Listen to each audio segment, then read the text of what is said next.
Hello बच्चों, मैं अमितेश श्रीवास्तव स्वागत करता हूं आप सभी का हमारे YouTube channel trust in excellence पर। 12वीं फिजिक्स का एक टॉपिक है मुक्त इलेक्ट्रॉनों के अनुगमन वेग और वैद्युत धारा में संबंध। तो हम इस टॉपिक पर चर्चा करेंगे। ये डेरिवेशन है, इसको आराम से समझिएगा पहले, उसके बाद डेरिवेशन अपने आप आपको मक्खन लगेगा।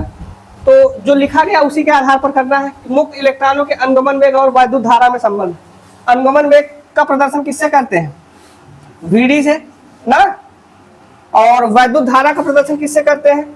I से। मतलब जो सूत्र आपका आएगा उसमें Vd और I दिखना चाहिए, वही संबंध होगा। तो सबसे पहले एक चालक तार लेते हैं।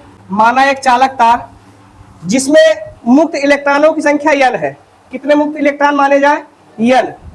माना एक चालक तार जिसमें मुक्त इलेक्ट्रॉनों की संख्या n है। कितनी बात समझ में आई? एक चालक तार में कितने मुक्त इलेक्ट्रॉन लिए हमने? n। क्लियर है इतना? चालक तार का क्षेत्रफल a मान लेते हैं। चालक तार का क्षेत्रफल कितना है?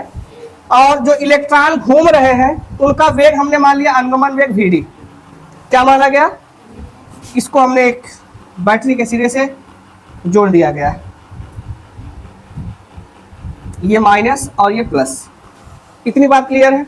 अगर आप इसकी रचना लिखेंगे तो यही लिख सकते हैं कि माना एक चालक तार जिसमें मुक्त इलेक्ट्रॉनों की संख्या n, तार का क्षेत्रफल a तथा अनुगमन वेग Vd है। बात समझ में आई? कभी आपसे अगर पूछ ले कि इसमें वैद्युत क्षेत्र की दिशा क्या होगी, तो वैद्युत क्षेत्र की दिशा कहां से कहां होती है? प्लस से माइनस की ओर। तो बताइए, प्लस इधर है, माइनस इधर है। इसका मतलब आपको अगर वैद्युत क्षेत्र की दिशा लिखनी है तो यही है। वैद्युत क्षेत्र की दिशा क्या है? प्लस से माइनस की ओर। कभी कभार पूछ लेता, बाकी पूछता नहीं है। क्लियर है इतनी बात? तो अगर आपको इसकी रचना लिखनी है, यही लिख भी सकते हैं। क्या लिखेंगे? माना एक चालक तार जिसमें मुक्त इलेक्ट्रॉनों की संख्या स्मॉल n है ना, तार का क्षेत्रफल कैपिटल A है और अनुगमन वेग Vd है। बात समझ में आई ना? ये इसकी रचना हो गई। 1 सेकंड में गुजरने वाले इलेक्ट्रॉन की संख्या लिखनी है। अगर आपसे हम पूछे कि 1 सेकंड में इसमें कितने इलेक्ट्रॉन गुजर रहे हैं, तो इलेक्ट्रॉनों की संख्या कितनी है? n है। कितने हैं? n। तार का क्षेत्रफल कितना है? कितने क्षेत्रफल से गुजर रहा है? a क्षेत्रफल से, na।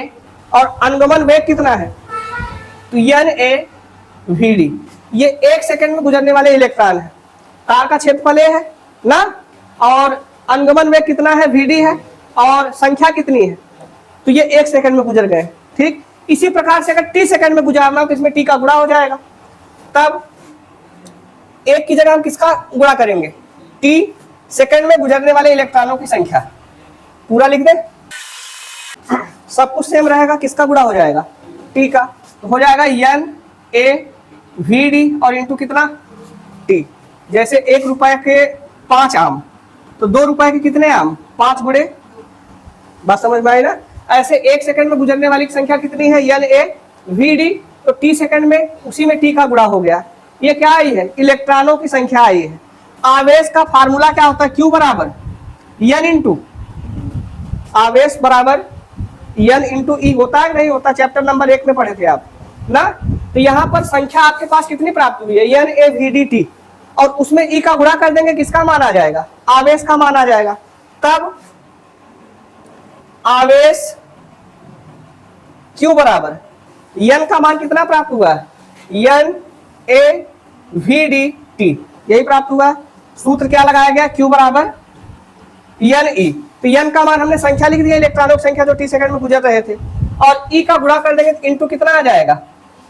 ये आ गया आवेश Q बराबर na Vdt into E। Clear है इतना? अब इसके आगे अगर Q आ गया, हमें ज्ञात क्या करना है? अनुगमन वेग और वैद्युत धारा। तो धारा का फार्मूला क्या होता है? I बराबर Q अपॉन, तो लिखेंगे वही चीज धारा के सूत्र से।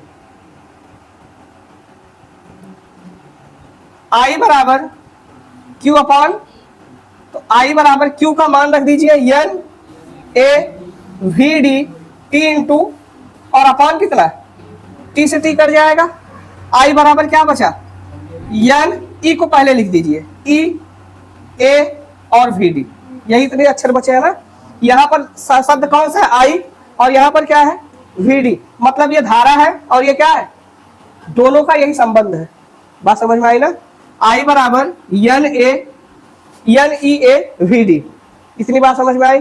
ये संबंध किसका है? अनुगमन वेग और वैद्युत धारा का संबंध है। समझा है? फिर से समझ में आया? हमने एक चालक तार लिया, ठीक, चालक तार में मुक्त इलेक्ट्रॉनों की संख्या कितनी रखी? n। चालक तार का क्षेत्रफल कितना है? a। और चालक तार में अनुगमन वेग का मान क्या है? vd है। बात समझ में आई ना? तो वही इतनी चीजें थी। 1 सेकंड में गुजरने वाले इलेक्ट्रॉन की संख्या हमने ज्ञात की, क्या निकला? NaVd ना। तो t सेकंड में गुजरने वाले इलेक्ट्रॉन कितने हुए? t का गुणा हो गया। आवेश का फार्मूला था आवेश बराबर q बराबर n इंटू, हमारे पास इस समय संख्या ये प्राप्त हुई है ना। तो n का मान हमने क्या रखा? NaVd इंटू टी, और इंटू ई का मतलब ई रखा ही जाएगा। ये किसका मान आया? आवेश। q का मान आया। धारा का सूत्र हमने लगाया I बराबर q अपान q का पूरा मान हमने रखा NaVd t इंटू ई, और बटे कितना? t से t कटा, क्या बचा? NeaVd। ठीक है, जुकाम हुआ है, थोड़ा आवाज स्पष्ट नहीं होगा।